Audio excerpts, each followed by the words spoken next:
안녕하세요. 오늘은 건강에 관계된 이야기를 좀 하도록 하겠습니다. 우리가 고단백질 음식으로 생각하면 닭가슴살을 먼저 떠올리죠. 많이들 그렇게 생각하는 것 같습니다. 과연 그런지 또 아닌지 그에 대한 이야기를 좀 얘기해 볼까 해요. 자, 유튜브를 한번 봤는데 상당히 재미있는 실험을 하시는 분이에요. 그리고 일단 표정이 너무 좋아서 자꾸 보게 되더라고요. 아주 성실하신 분이고 이렇게 운동도 열심히 하시고 생활도 열심히 하시고 또 좋은 아빠, 좋은 가장이신 것 같아요. 그 분위기상으로는. 근데 이제 어떤 실험을 했냐면 6일 동안 탄수화물이 많다고 생각되는 그런 음식들을 잔뜩 먹고 아니지 잔뜩 먹지 않고 딱 정해진 칼로리만큼 딱 먹고 일주일 동안 그동안 체중 변화와 근육량의 변화 이런 것들을 쭉 본 겁니다. 이분은 헬스 트레이너시고요. 운동을 평소에 늘 열심히 하시는 분이세요. 그리고 학교에 강의도 나가시는 분이시고요. 그렇더라고요. 그 중에 동영상 하나를 봤는데 이제 밥을 먹는구나. 흰쌀밥, 그 사과도 먹고 그다음에 국수도 먹고 일반적으로 사람들이 보통 탄수화물이 많다고 생각되는 떡도 먹고 뭐 이런 식으로 드세요. 오이 소배기도 먹고 김치도 깻잎 김치도 먹고 이런 식으로 해서 칼로리 계산해서 드시더라고요. 그 중에 한 영상을 따온 겁니다. 그리고 6일차 종료된 다음에 체중을 해봤더니 체중이 늘지 않았습니다. 체중이 중간에 뭐 600g 준 때도 있고 는 때도 있지만 체중이 늘지 않았고요. 근육량은 1.3이 증가했어요. 그리고 체지방은 마이너스 2점이 감소했습니다. 이게 웬일이냐. 근데 실제로 근육량이랑 체지방량은 사실 그렇게 정확한 게 아닙니다. 인바디가 그렇게 정확하게 잴 수는 없어요. 어쩔 수 없이 기술적인 한계로 정확하지 않습니다. 그렇지만 어쨌든 특별히 감소하지 않은 것을 알 수 있고 그분도 탄수화물이 많은 음식을 먹으니까 운동할 때 편하게 운동할 수 있었다. 뭐 그렇게 말씀하셨고 뭐 별로 공복감이 별로 없었다. 그래서 뭐 쉽게 할 수 있었다는 쪽으로 이야기를 했습니다. 그분의 요지도 마찬가지예요. 탄수화물을 많이 먹더라도 정해진 칼로리만큼만 먹으면 살이 안 찐다라는 주제를 이야기하고 싶으셨던 것 같아요. 좀 맞다고 생각되고요. 그와 함께 제가 이전에 책 쓰느라고 조사한 자료들이 있어서 같이 이야기를 하도록 하겠습니다. 이건 단백질 함량인데요. 한국인이 섭취하는 단백질 중에서 제일 많은 소스가 뭐냐면 쌀입니다. 쌀, 백미. 그래서 이 100g당 9.3이 들어있어요. 그 사람들은 쌀이 탄수화물 덩어리다 뭐 이렇게 생각하고 있거든요. 물론 탄수화물이 많긴 하겠지만 생각보다 단백질이 많이 있고요.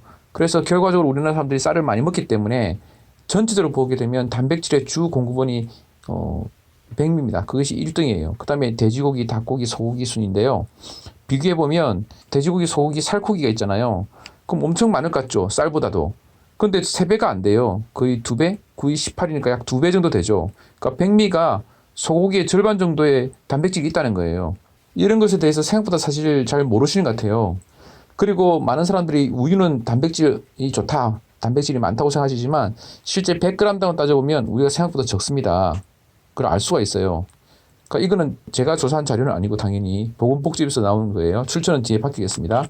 두부도 단백질 공급원이다라고 말하지만 쌀에 비해서 더 많지 않아요. 의외로 멸치가 상당히 단백질이 많아요. 오히려 닭고기나 쇠고기보다 훨씬 많은데 그 대신에 이건 아마 멸치는 나트륨이 많이 들었을 가능성이 있죠. 그다음에 빵 같은 경우도 비슷하고 빵도 밀가루인데 비슷하고요. 보면 대두가 상당히 많습니다. 콩이죠, 콩. 두부는 콩으로 만들었을 때 왜 이렇게 적어지느냐? 뭐 중간에 다른 이유가 있고 물도 들어가고 그렇기 때문이겠죠. 그 다음에 새우, 고등어 이런 것도 꽤 많고요. 뭐 닭고기에 비해서 그렇게 지지 않습니다. 가다랑어 이것이 아마 우리 참치라고 생각되는데 그것도 꽤 많고 명태도 꽤 많고요. 그렇습니다. 이렇게 보면 닭고기가 단백질이 엄청 많다 이렇게 생각하지만 물론 닭가슴살 이렇게 딱 가공돼서 딱 그 단백질 부분 나온 거 보면 실제 함량이 많긴 많아요. 근데 그것만 먹기 좀 힘들잖아요. 다른 걸 가공해서 먹기 때문에 생각보다 많은 음식에서 단백질이 충분히 있다라는 걸 알 수가 있어요. 그리고 이거는 이제 단백질 중에서 필수 아미노산을 이제 조사해 놓은 거거든요. 그래서 백미라든지 다른 것들도 필수 아미노산이 뭐 대체로 적당히 포함되어 있습니다. 오히려 우유 같은 경우가 전체적으로 작고 필수 아미노산도 당연히 작을 수밖에 없죠. 달걀도 뭐 웬만큼 좋고요. 그리고 다른 백미라든지 다른 고기들, 돼지고기, 살코기도 닭가슴살에 비해서 못지않게 좋습니다. 햄, 소세지에도 단백질이 많이 들어있고요. 그 다음에 명태 이런 것도 좋고 자 그리고 이거는 2010년도 자료인데 그 보건복지에서 나온 자료인데 그러면 이제 요리 이제 각 성분별이 아니라 요리별로 보게 되면요. 제가 일부러 요까지는 보고서에 나온 자료고요. 요 뒤에 파란색으로 되어 있는 이거는 제가 계산해서 만든 자료입니다. 덧붙였습니다. 약간 보기 편하라고. 동태찜을 보게 되면 에너지는 이렇고요. 탄수화물, 지방, 단백질이 있을 때 단백질 양이 탄수화물과 지방에 대비해서 상당히 많습니다. 단백질을 사람들이 관심을 많이 갖기 때문에 단백질 위주로 보겠습니다.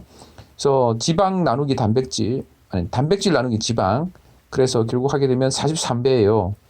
그리고 단백질 나누기 탄수화물 하면 18배입니다. 그래서 단백질 나누기 지방 더하기 탄수화물 상대적인 비율이죠. 하게 되면 동태찜이 상당히 높습니다. 다른 것들도 그렇게 계산해서 이렇게 열거했고요. 보면 이 별표 표시된 게 있죠. 몇 개는 이것들은 이 재료량이 83g인데 탄수화물 2.3g, 6.6g, 94g이에요. 그러니까 이게 단백질이 94g일 수가 없죠. 83이면. 그래서 이런 것들은 재료량보다 다른 양의 합계가 더 많아가지고 아마 오류인 것 같아요. 실제 보고서를 보다 보면 가끔 이런 오류들이 있을 수가 있습니다. 이 보고서를 만들다 보면요. 진짜 이거 오류 없이 딱 만들기 쉽지 않아요. 막 하다 보면 가끔씩 오류가 나는데 이건 뭐 어쩔 수 없죠. 계산상의 오류일 수도 있고 뭐 기입하다가 9.4를 94로 응용할 수도 있고 그럴 수가 있을 것 같습니다. 그걸 감안해서 보시고 근데 대체로 찜 종류, 생선 찜 종류는 단백질이 상당히 많습니다. 조기찜도 그렇고 북어찜도 그렇고 뭐 이렇게 해서 생선들이 우수한 단백질 공급원이 될 수 있다는 걸 알 수 있죠. 그 지방이나 탄수화물량도 상대적으로 적고요. 그래서 이런 걸 참고해 볼 때 닭가슴살 나쁘다는 게 아니라 닭가슴살이 정말 좋다라고 하는 거는 꼭 그렇지는 않다. 여러 우수한 단백질 공급원 중에 하나일 뿐이다. 그래서 맛이 없는데 억지로 먹거나 이럴 필요는 없겠다는 생각이 들고요. 아까 보셨던 그 유튜브 그분의 단축 주소예요.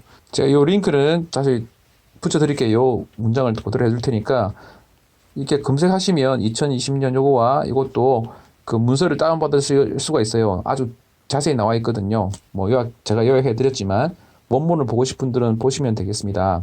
그래서 닭가슴살이 가장 좋은 건 아니다. 자기가 좋아하는 거를 잘 살펴가면서 칼로리를 계산해 가면서 먹는다면 충분히 좋은 맛있는 지속 가능한 다이어트를 하실 수가 있다. 이런 내용을 말씀드리겠습니다. 그것이 또 이 유튜버가 주장하시는 바인 것 같아요.